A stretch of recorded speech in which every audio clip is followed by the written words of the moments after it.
there you have it, guys. The leather interior is now installed.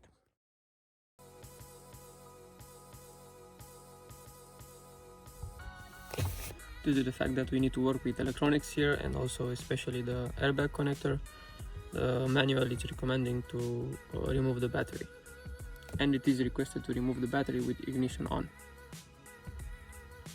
With a 10mm socket, we need to remove the ground connector.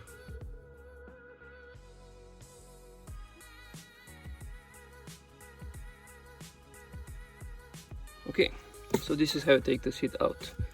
There are 4 bolts in every corner one. You have 4 connectors here. Additional, you have to unclip the seat belt. To do this, you just need to pry this metal spring towards outside, like this, and then you can just slide this out. Here is the new connector, so the one after 2013, the one I also have on the car. And here is the old one. As you can see, they're completely different, and I thought I can just take the pins out and replace them. But you can see here inside we have pins, but here on the new one we have some holes where pins go through, so can't do that. So this means I need to maybe take out the complete airbag with a wiring harness. Let's see. Whew. After a couple of hours, I managed to exchange the seat airbag. I took the one from my seat and added the one here. Now the connection is done and it's okay. I need to connect the battery terminal, and then let's see if everything is fine or do I have an error or something. Cool, let's see. So I tested everything works. The lumbar support works. I tested this is electric, so I had some concerns. The heating of the seat works. Everything works fine. I even changed the armrest cover. It is now leather to match the seats and the future ones. So in order to remove it, you have to pry out this with a pry out bar, like this. After you pry this out, you will have 2 screws, these 2, and then you just slide it up and it goes out. So I will start the conversion of the airbag for the other seat too, and I think I'm gonna be installing it in the car tomorrow because soon it's gonna be dark. Okay. All right. New day here. I think it's the 3rd day I'm working on this retrofit. So this is the driver's seat I took out from my car, and now we have to change also for this one the airbag to the newer one, to the leather one. The leather one is already disassembled, waiting for the airbag. And now in order to do this, also for this one, we need to remove this back cover, this side one, and then we can take the airbag only by pulling this upholstery part out, so not removing completely, because this is flexible enough. You will see that on the leather one I had to take the complete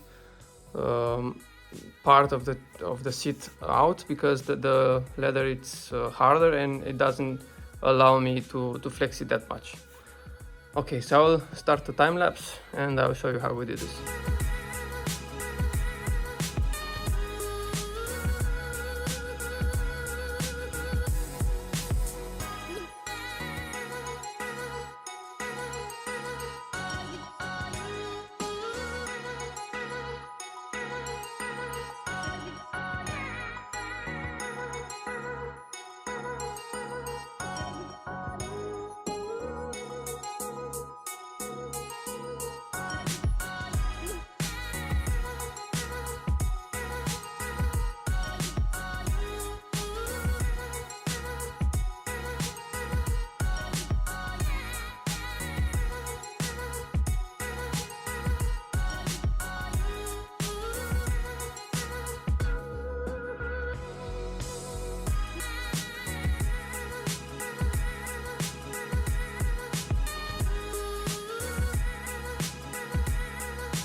Alright guys, so I managed to do also the second seat. The airbag is now installed. I need to connect the wires and then plug the battery to see if I have any issues, to check if everything works fine.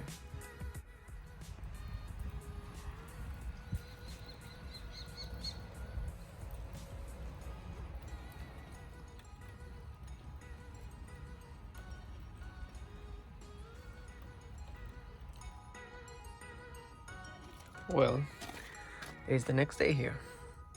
A heavy rain started last evening, so I could not film. It was also getting dark, but I managed to install the seat and check. Everything now works fine. So I don't have an airbag light or something. The heat of the seating works fine, and also the lumbar support. So everything is fine with the front seats. So the next step would be to jump on the back seat.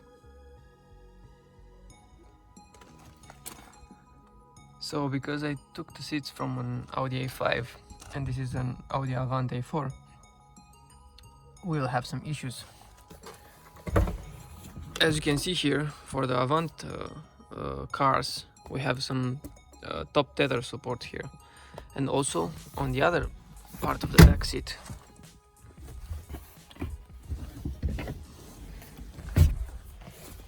we have some brackets to hold this net when you have your seats folded.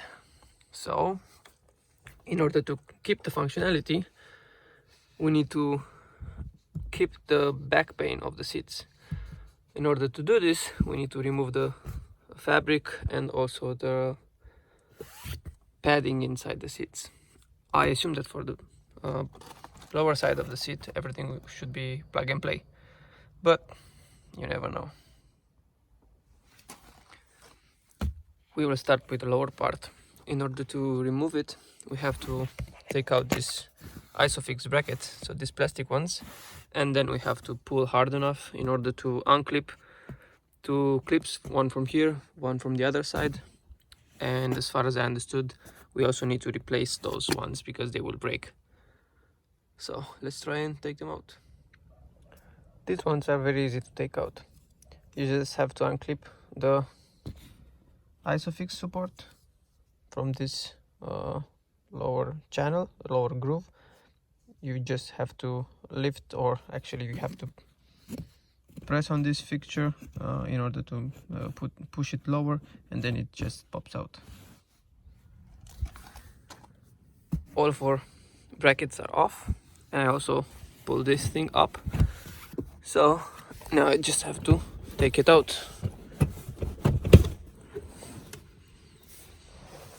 Yes, so we see one part of this clip is here, broken, and the other one, it's on the bench. The lower side of the back seat, now it's out. So because it's out, I was able to compare it with the new one. New one meaning the leather one, which I took from an Audi A5 Sportback. So they seem to fit. I mean, they look exactly the same.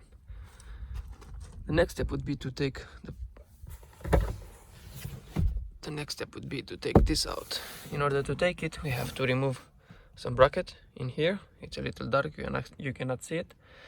And then both of them should just slide out. Let's see.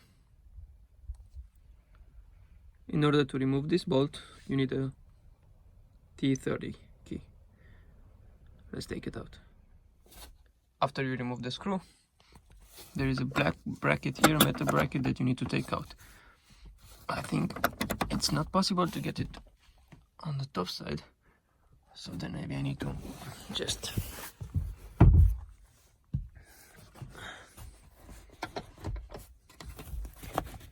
take it out from here.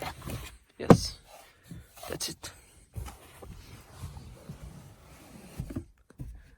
So now I should be able just to lift it and take it out. Before we move the left part of the back seat, I will release also the seat belt from here. This is a 17mm key. And then I'll try to remove this part first, because I have a feeling that this is easier. Bolt is out. Back seat is loose. Let's try to take it out. Back seat is out, the right side at least. But there's a warning, guys. You have to pull very strong. And for me, this plastic part was stuck on this bolt. I assume I had to pull hard enough in order to unclip those 3 clips. But now it's out, so I'll take out also the other one, and then I'll compare these also. After a lot of struggle, I just realized that by pulling it out, it's not working. So I took this extension of the key, and then I just pry it out, and it worked like with no force. Okay, guys. So changing the back panel of the back seat, it's possible. I did it for the smaller part of the back seat, the left hand drive or the left side one, and it was working fine. And now I'll do it also for this bigger part, so you can see it also. So basically what we have to do is to take this panel out together with those brackets and replace it to the new leather back seat part. Let's start. In order to do that, we have to remove the 2 headrests. We have to remove this plastic part. We have to remove the armrest and also this box here. And also this plastic cover.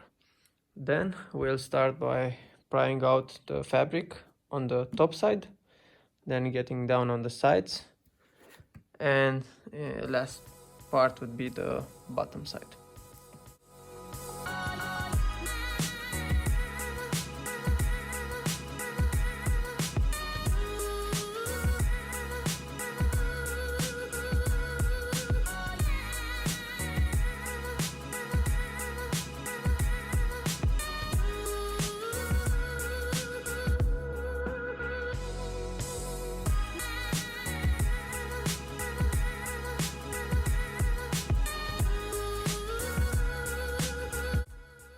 At this point, when everything is removed and we have this metal fixture that we need to take out, we remove the 2 bolts here. There are 10mm, actually the 2 nuts, there are 10mm, and then we have to drill this rivet out. We will replace this afterwards. I have them.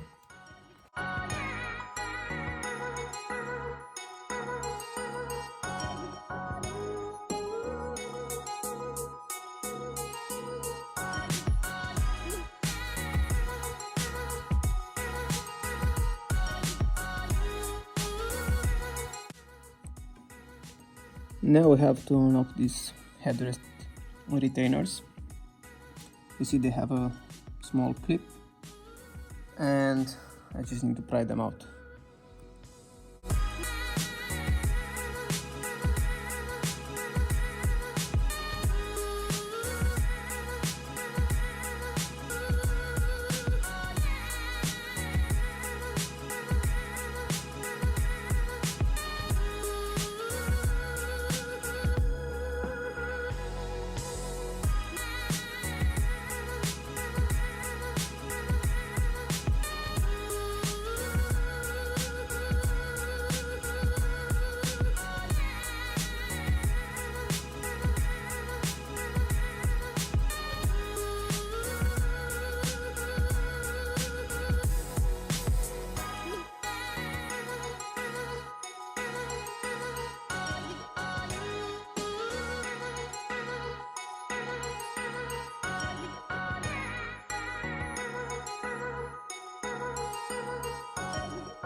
Okay guys, so now the back seats are prepared, the back covers are changed, everything is done.